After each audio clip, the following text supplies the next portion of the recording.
सुशांत सिंह राजपूत के डेथ के बाद बॉलीवुड इंडस्ट्री के कई एक्टर्स सामने आए और उन्होंने उनके साथ इस इंडस्ट्री में किस तरह का सौतेला व्यवहार हुआ या कहां गलत बर्ताव हुआ, इस पर बोलना शुरू कर दिया है। इन एक्टर्स को भी पता है कि एक बहुत बड़ा बदलाव इंडस्ट्री में इस वक्त आ रहा है और अभी नहीं बोले तो फिर कभी नहीं बोलेंगे। और ऑलरेडी ये एक्टर्स एक लंबे समय तक चुप रहे थे, डरते थे बर्बाद होने से कि करियर तबाह हो जाएगा। लेकिन जब इन्होंने एक लंबा समय बिना काम के गुजारा तब इन्हें लगा कि चुप रहने से भी कोई फायदा नहीं है, तो अब बोल ही पड़ो। और ऐसे में रिमी सेन, जो कि बॉलीवुड इंडस्ट्री की काफी अच्छी एक्ट्रेस बन गई थी, उन्होंने एक के बाद एक सुपरहिट फिल्में भी की थी। वो अपने करियर के पीक पर, अपनी एज के राइट टाइम पर जब थी इंडस्ट्री में काम करने के लिए, तभी उन्होंने इस इंडस्ट्री को क्विट कर दिया। इस बात का रिमी सेन को मलाल है और यही कारण है कि इंटरव्यूज में वो अपने साथ हुए बर्ताव को लेकर कई सारे खुलासे कर रही है।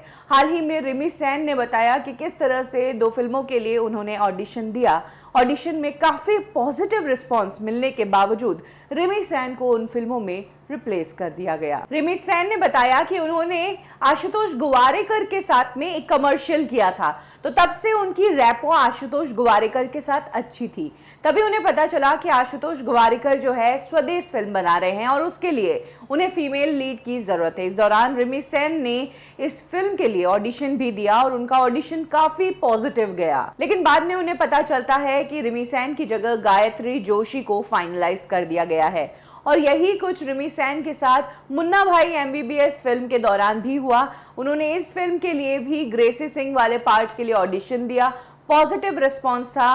रिमी सेन को लग गया था कि फिल्म उन्हें ही मिलेगी, लेकिन बाद में पता चलता है कि इस फिल्म में तो ग्रेसी सिंह को ले लिया है। हालांकि आज गायत्री और ग्रेसी सिंह दोनों ही एंटरटेनमेंट इंडस्ट्री से दूर है और यही हाल रिमी सेन का भी है। रिमी सेन ने आगे चल के बताया कि उनके अंदर एक टाइम ऐसा भी लगा कि वो प्रोटेस्ट करे। जो कुछ इंडस्ट्री उनके साथ बर्ताव कर रही है, इस तरह से इतना पॉजिटिव कह के रिप्लेस कर रही है, उसके खिलाफ आवाज भी उठाए।